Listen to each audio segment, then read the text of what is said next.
It is the evening chills of Friday, February 12th, 2021. Caroline Wanjiku walks out of Cooperative Bank having withdrawn 350,000 Kenyan shillings from her account.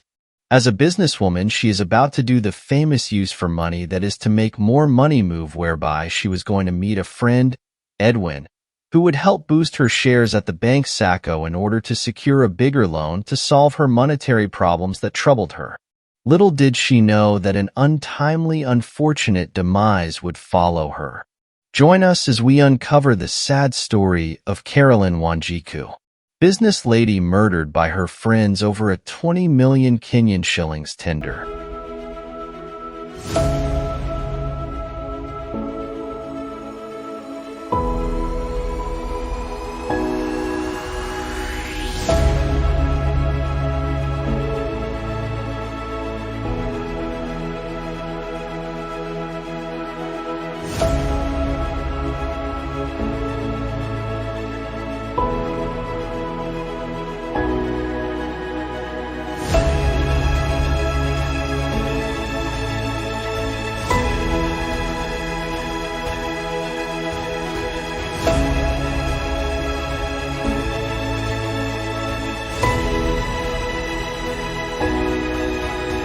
Nairobi Insight.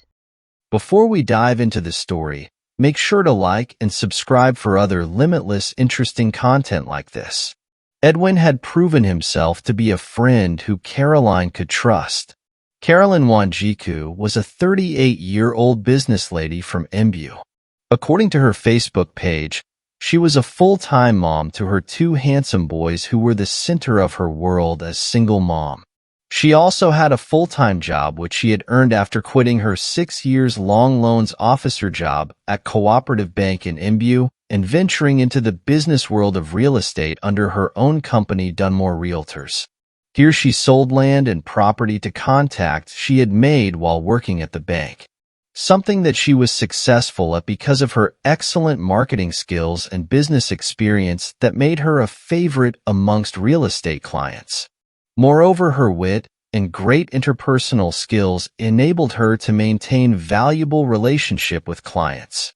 Both personally and in the business world, friends would not only share her joy when life was good, but also mentioned her in tables she was not present to help her grow in business because what are friends for? Such a friend was Mercy Jitarai, a senior staff at Embu County government who helped her construction firm secure a tender deal worth 20 million Kenyan shillings to construct pavements in the town on condition that she was added as a director to the company. Caroline agreed like the shrewd business lady she was, since she had also added 2 more business partners into the deal to help raise the money to service the tender. As a former loans officer, she convinced her new partner Steve to risk the most by giving away the logbook of his car to a Shylock so as to get loaned the amount required to service the tender, promising that after they were paid he'd get his logbook and share of the money as agreed. Gladly they were oiled and work began perfectly from start to completion. However, as it is with government tenders, payment delayed in their usual fashion, moving past the agreed loan period granted by the Shylock.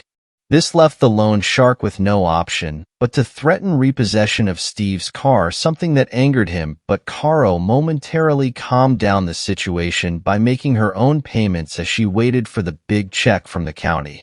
This check landed in her bank account on February 2021, and finally, she felt a sigh of relief relax her body as she watched the millions in her account.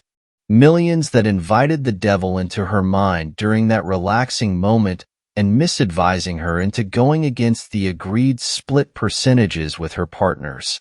As the winner of the tender, she felt entitled to a bigger share of the dough, something that did not go well with her partners who felt like equals.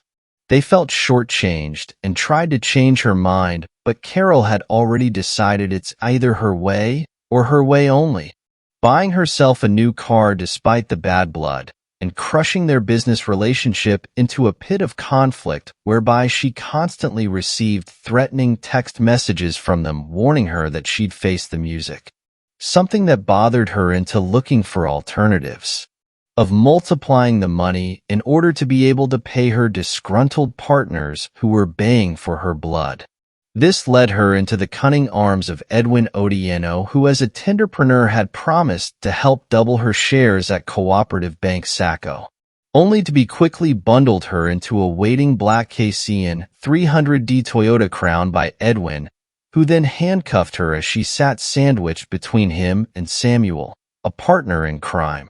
Their main purpose now was to get the remaining money in her account, ushering a new episode of torture meted unto Carol through breaking her wrists and hips, thinking that she'd give away the money as they drove past Museum Hill into Naivasha Road. Sadly, Carol remained strong in pain like a star in a movie. So the unsuccessful crooks panicked and opted to end her life by hitting her head endlessly with a blunt object to death. Later on, they dumped her body at a thicket in Caggiato and sold her 2 phones unsuspecting buyers.